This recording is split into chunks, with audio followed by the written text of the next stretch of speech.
Hey there, chess nerds. Thug Doug here. We'll play some 5-minute blitz. Thank you for joining me. Let's see what we get today. Okay, playing Talsker, rated 2257. Should be a pretty competitive game here. Let's see. Looking at the French. Gotta try the old Ortho Gambit. See what he does against it.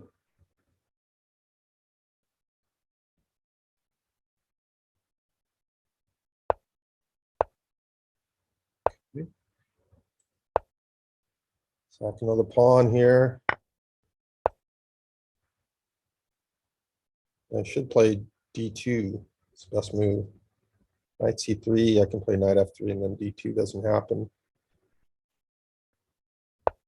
Or knight c6, I mean, yeah, now I can play knight f3, and that'll stop the whole d2 thing.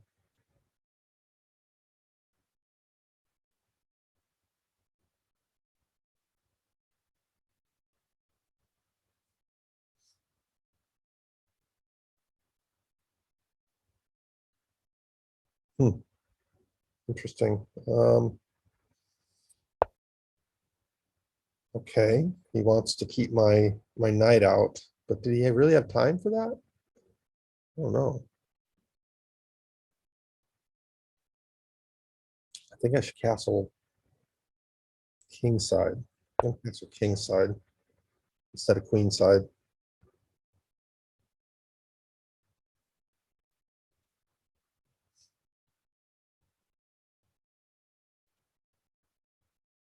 The reason being, if he moves his bishop to like d7, I want to be able to take the b pawn, and without having opening up that the b file for his rook if my king's over on the queen side like that.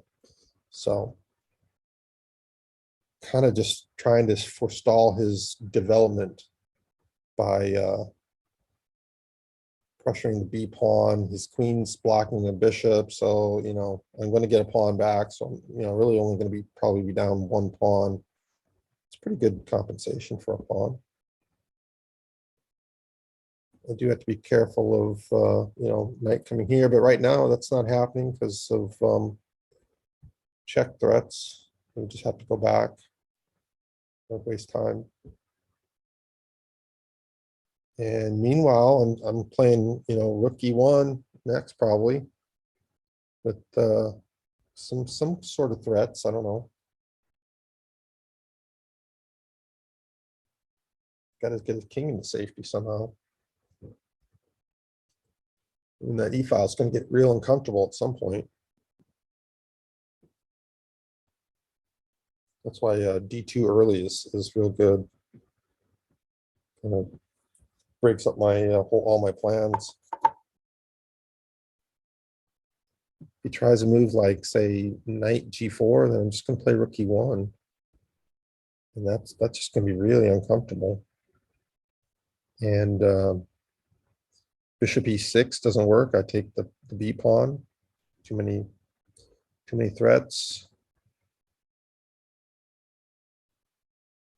g6. Do you have time for g6, bishop g7, and castles? If you had a couple moves, that would be a way to go.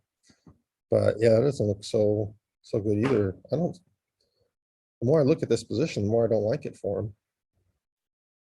Well, it's an interesting position. So if he, I guess he's going to just lose on time. So I'm going to cut out some of the stuff in the middle, so I can, I'm not going to bore you guys with 2 minutes of him losing on time.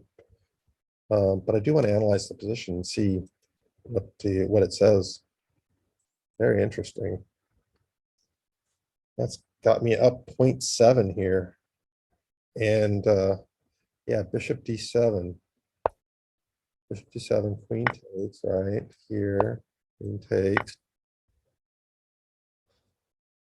Okay. Not rook takes pawn. Why not rook takes pawn?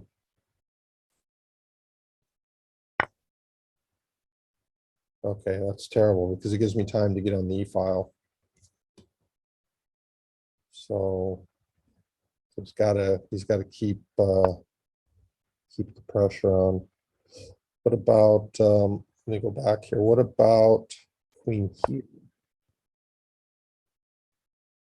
That's really good for me as well. Take, bishop takes here. In the check in here, I'm winning this pawn back. I mean, basically, I've got my material back and in just a better position here. So after this, then rook here, queen here, and huh,